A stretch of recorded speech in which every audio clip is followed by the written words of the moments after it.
my channel, and in today's video I have yet another story time.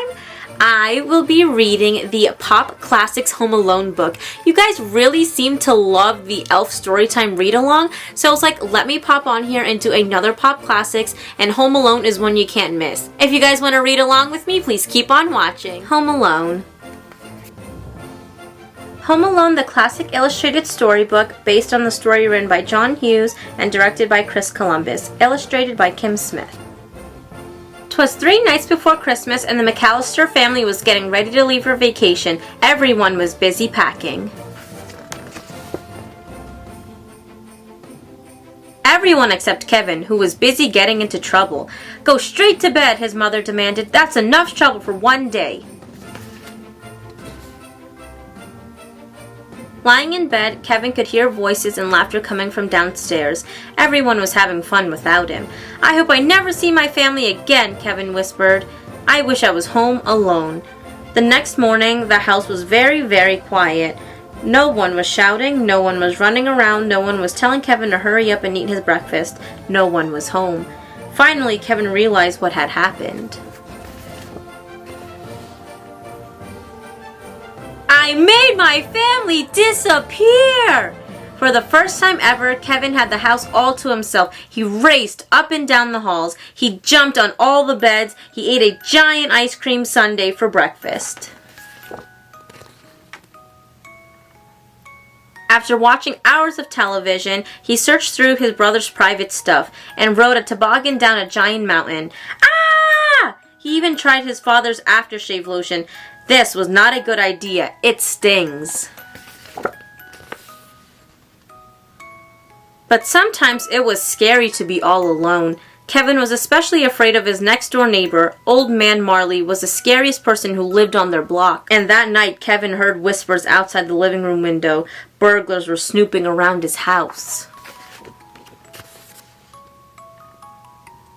"You see," Marv said, "most of the houses on the street are empty. Everyone is away for the holidays." "Perfect," Harry said. "We'll come back tomorrow night and steal everything." Kevin was so scared. He dialed 911, but the telephone didn't work. The wires had been damaged in a snowstorm. After hiding under his parents' bed for a long time, Kevin decided that he was being silly.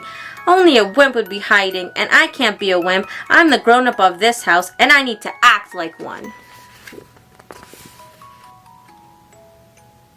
The next day was Christmas Eve, and Kevin had plenty of grown-up work to do. He walked to the grocery store and bought food. He put his clothes in the washing machine. He decorated a Christmas tree, and he hung Christmas stockings for his parents and brothers and sisters. "I miss you guys," he whispered. "I wish you would come back."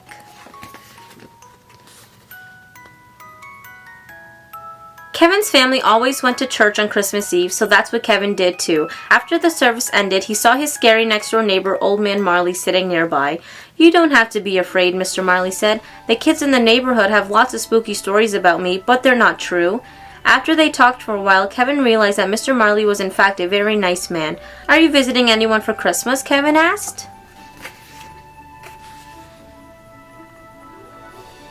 "No," Mr. Marley said. "I miss my family and I'd like to see them, but my son and I are fighting. I said some angry words that I didn't mean." Kevin knew exactly how Mr. Marley felt.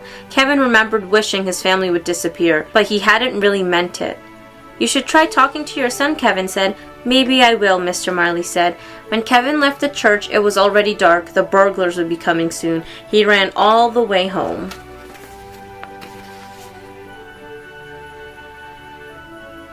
Kevin made a plan that was full of booby traps. He scattered toy cars and smeared tar on the basement steps. He made a big pile of feathers and hid sharp ornaments under the windowsills. He sprayed water on the front steps and tied paint cans to ropes. He stretched a tripwire through the hallway and built an escape route to his treehouse. At 9 o'clock, Marv and Harry returned to the McAllister's house, ready to steal everything inside. They didn't know that Kevin had sprayed water all over the steps, or that water had frozen into slick, slippery ice.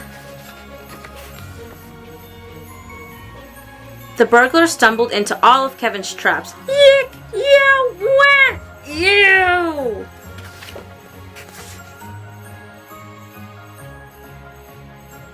Marv and Harry slipped on the toy cars and were knocked over by paint cans. Kevin escaped through his bedroom window and ran next door to his neighbor's house. Unfortunately, Marv and Harry were close behind. "Now we've got you, kid," Harry said. Mr. Marley arrived just in time. Whack! Whack! He bonked the burglars with a snow shovel and called the police. Then he brought Kevin home. That night, Kevin left a note for Santa Claus along with some milk and cookies. He couldn't wait for Christmas morning. "Dear Santa, I don't need any presents. Just bring my family back. Love, Kevin McAllister."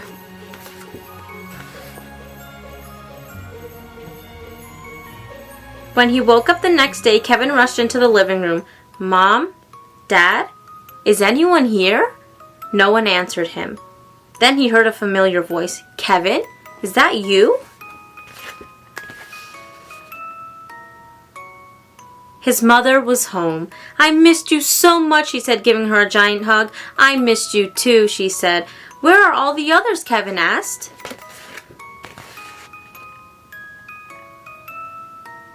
The front door flew open and there they were, his father, his brothers and sisters. Everybody was home at last. "Are you okay?" his father asked. "I'm just happy you're all back," Kevin said. "Merry Christmas."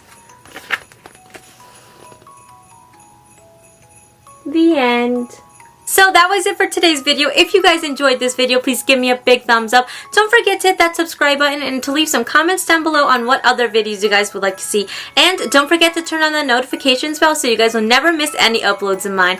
With all of that said, I will catch you guys in my next video. Bye! Mwah.